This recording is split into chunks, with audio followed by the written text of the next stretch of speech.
Welcome to the local government chapter in political science. In the last class, we had studied what do we mean by the local government, what were the objectives of the local government, and the functions of the local self government and the sources of income. Today, we will go on to the next topic, that is the composition of local governing bodies. So, Grama Sabha children, it is the primary unit of rural local government. It's a body that has all the voters of its villages, all the village people will be its member. So, here what happens? The meeting will be held twice in a year, and this Grama Sabha is called as the president of the Grama Sabha.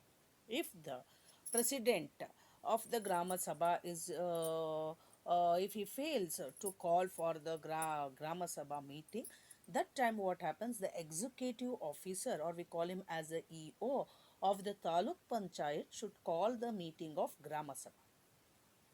The Grama Sabha, then it should be presided, either they should be presided by either by the president or by the vice president of the Grama Sabha, of the Grama Panchayat, or any voter number of the Sabha. Villagers here, when the meeting is held, what do they do in the meeting? So here the villagers discuss the various problems of the villages, and what are the solution, what are the solution for this problems, it will be taken to address them, and also the what are their future plans of action which is needed for the development of the villages. All these are discussed in the meeting. The Sabha has to choose eligible beneficiaries for the welfare scheme. Here we are having the structure of the Panchayat Raj system. In that we are having the Jilla Panchayat at the district level, administration where we will be having 30 members, we have a 30, and Panchayat Samiti at the blocks level, where we are having 176. Then we are having the Gram Panchayat at the Panchayat level, and also this Grama Panchayat is headed by the structure of a Gram Panchayat Karnataka. So that is the village gram. At this we are having the president, vice president, and then we are having the PDO. PDO is PDO who is being appointed by the government. And this, when I tell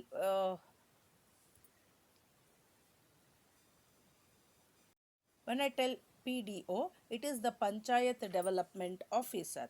So this Panchayat Development Officer will be appointed by the government. Under him, they will be having 8 villages will be there.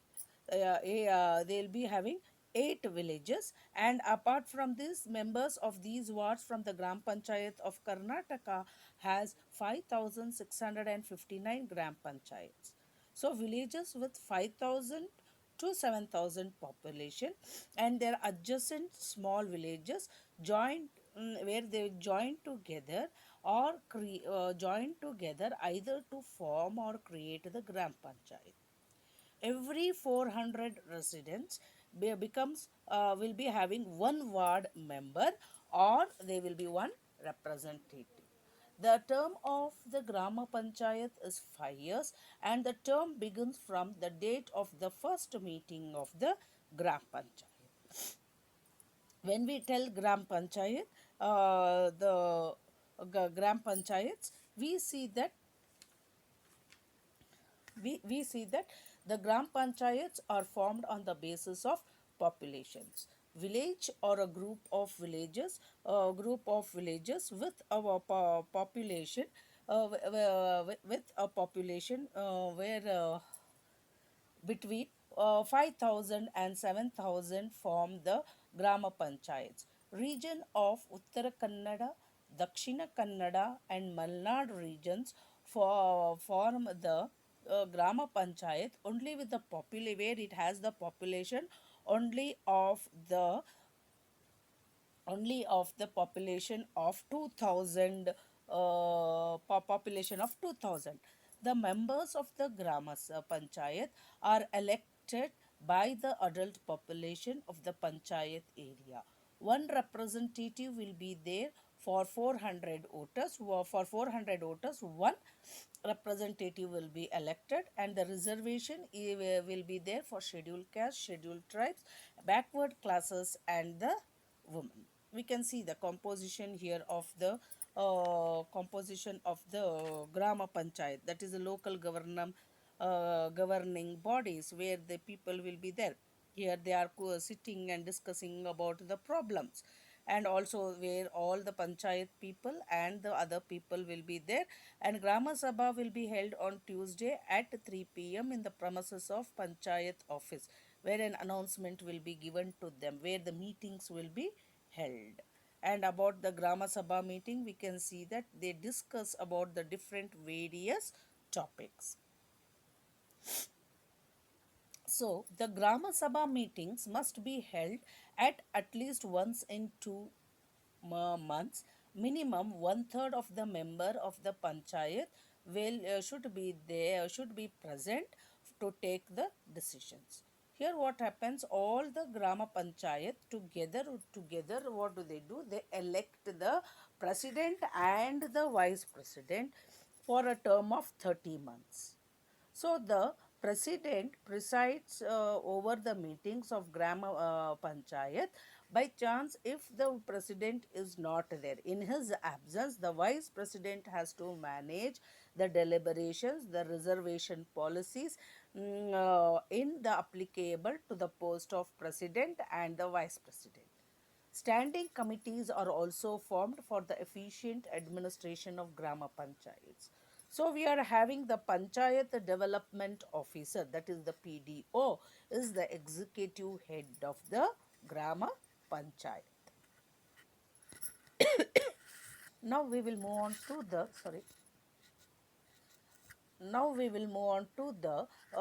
Taluk Panchayat. When we move on to the Taluk Panchayat, here the Panchayat Raj Act of 1993 provides an opportunity for the creation of the Taluk Panchayat at the Taluk level. The Taluk Panchayat, it consists of the Taluk Panchayat, it consists of the members who are directly elected by the eligible voters. The number of the members of the Taluk Panchayat is always based on the population.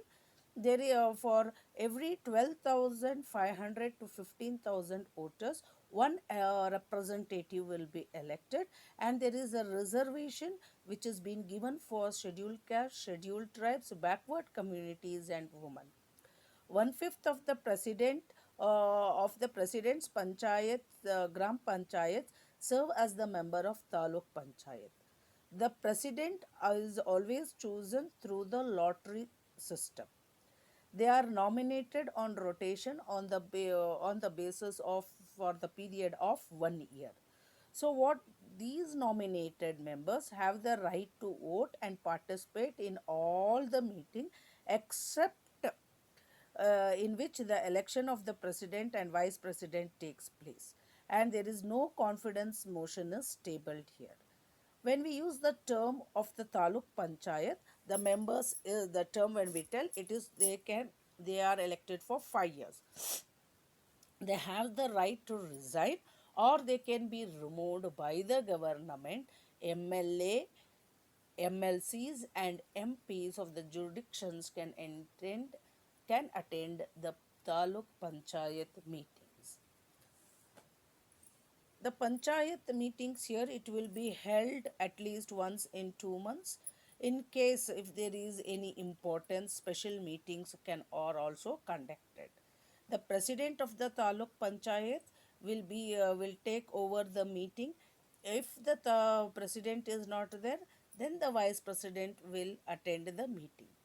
President and vice president we are both elected by the taluk panchayat members, and their term in this their taluk panchayat will be for 5 years or till their memberships are ceased. The standing committees are constituted to bring about efficiency in the administration, and we also see that the government appoints the executive officer to look after the executive work of taluk panchayats. It has also certain functions. The taluk panchayat also has some functions to perform the addition to the functions of the local bodies. They are to consolidate the annual plan proposals of grama panchayats and to submit to those to jilla panchayat to implement the welfare programs suggested or ordered by the jilla panchayat or the state government. Now we will move on to the, see here we are having the president, vice president, chief executive officer, deputy secretary, chief accountant, where the how the office works, the chief planning officer, project director. Under the deputy secretary, you are having the assistant secretary, administration section, development section. Around the chief accounts officer department, we are having account officer 1 and 2 account section. Then chief planning officer, we are having the PAED and the planning section and the council section. We are having the project director, assistant project officer, and we are having the DRDA section, which has been divided into different sections, departments there. Now we will move on to the Jilla Panchayat. So when we tell Jilla Panchayat children, they are constituted at the district level.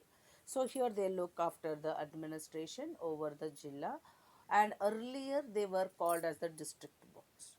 So here the Jilla Panchayat members are directly elected by the people of that district.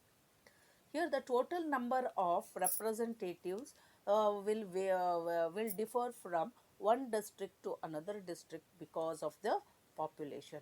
In Kodagu, we are having only one member because it is having the population in Kodagu is only 18,000. In Chikkaballapur and Uttara Kannada district, we have uh, one member for 30,000 population. When we come to the Bengaluru urban district, we are having one member for 20,000 population, and in other districts we are having 35,000 to 45,000 for population, we are having one member.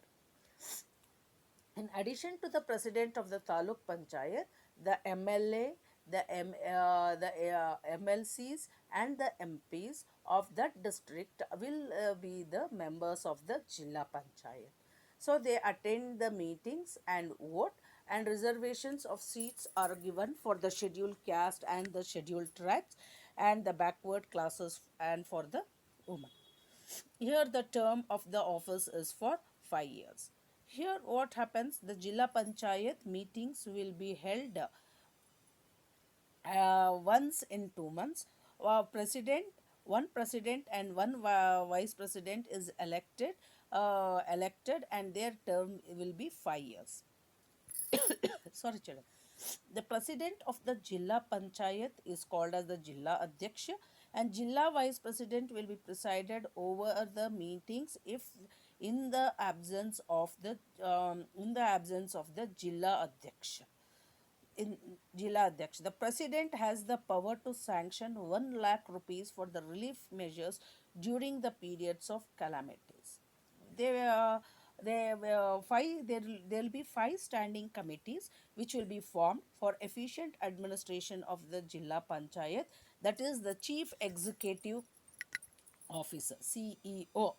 So, CEO and equal to the rank of the district commissioner is appointed by the state government to look after the executive work of the Jilla Panchayat.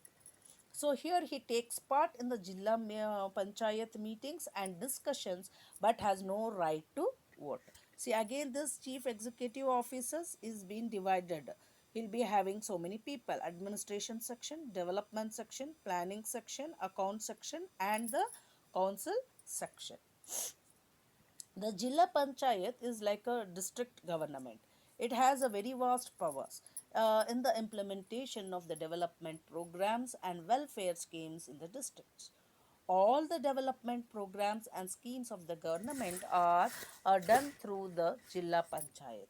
Now we'll move on to the functions. What are the functions of the Jilla Panchayat? To create the atmosphere of mutual trust, confidence, and cooperation between the Gram Panchayat, Taluk Panchayat, and Jilla Panchayat for successful implementation of the government projects and programs. Secondly, to bring about the coordination among all the departments for successful implementation of programs and also to supervise such as the developmental work. Thirdly, to encourage and provide support for the establishment of cooperative societies, cooperative banks, and such other cooperative institutions. Fourthly, to execute the work as directed by the state government. There is a separate election commission is constituted at state level to conduct the elections to the local bodies as per the Panchayat Raj Act of 1993. The election commission so constituted conducts the elections to the Gram Panchayats, Taluk Panchayats and Jilla Panchayats in Karnataka. So I will here we are having in the next class we will be moving on to the urban local bodies. Thank you children.